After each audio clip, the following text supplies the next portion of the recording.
Hello,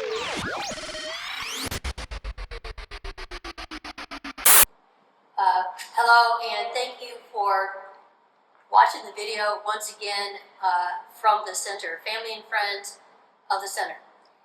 My name is Pennie, director here at the center, and right now you might notice that it's a little quiet because it's after hours here at the center, and there are many nights that we have been here past closing, and we both find that that's when we get our best work done, when there's no one else around.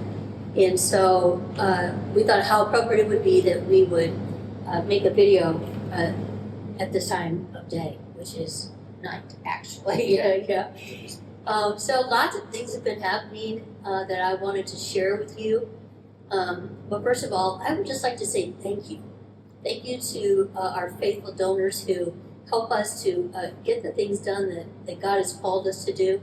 You've been so faithful over the years, and I know I don't say it enough, but how truly thankful we are that you continue to hang in there with us as we serve vulnerable populations here on the corner of 14th and Brady.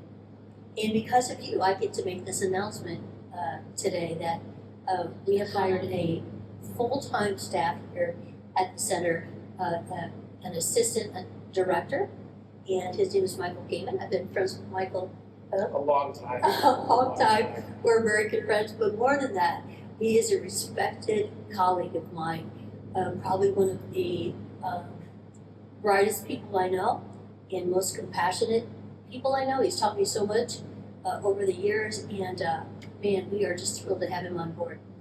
Michael, you want to talk a little bit about yourself? Yeah. So it's a pleasure to be here at the center. For those of you that don't know, I've been a part of the center family for 18 years. No wonder I feel so old. Yeah, well, so I started off, 18 years ago doing street outreach, the street team. Yeah. Chris Dunn and I, and so we'd go out to the homeless camps and just how things have changed. And I always think about how God has prepared all of us for where we are in life. And you mentioned how much you have learned from me throughout the years, but really, I think it goes both ways. There are very strong women in my life that have taught me how to do ministry well. Of course, you're at the top of that list. So, my background is I'm a substance use counselor here in the Quad Cities. I have a private practice.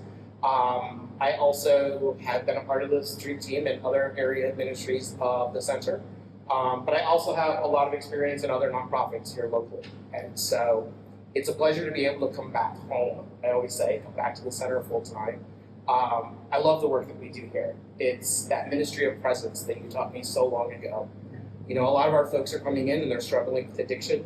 They're struggling with homelessness, those day-to-day chaotic living situations that we can't necessarily fix.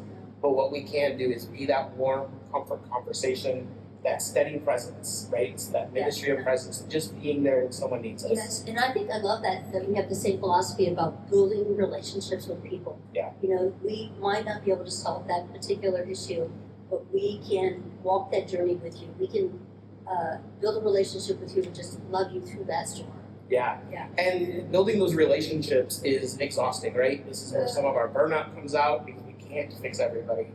And if we just stop and look at the numbers that we've had in the last quarter or even the last month, they're just astronomical to me. Well, on average, last month, we had 1,827 lunches alone here at the center. Yeah. And that's an outrageous number of people through our doors. That's a lot of people that have been fed primarily off of donations, right? We make a habit of not buying any donations from people like you.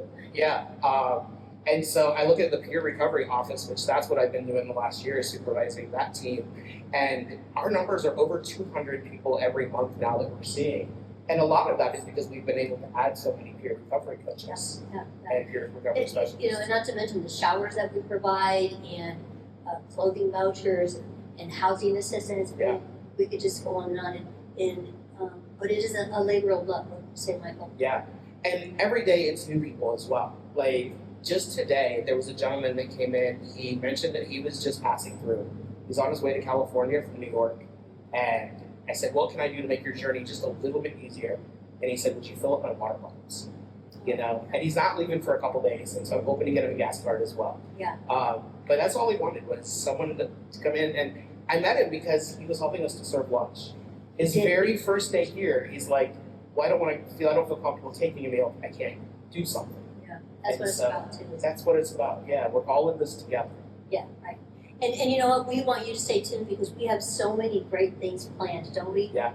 Our brains We're talking about our fundraiser this fall. I know.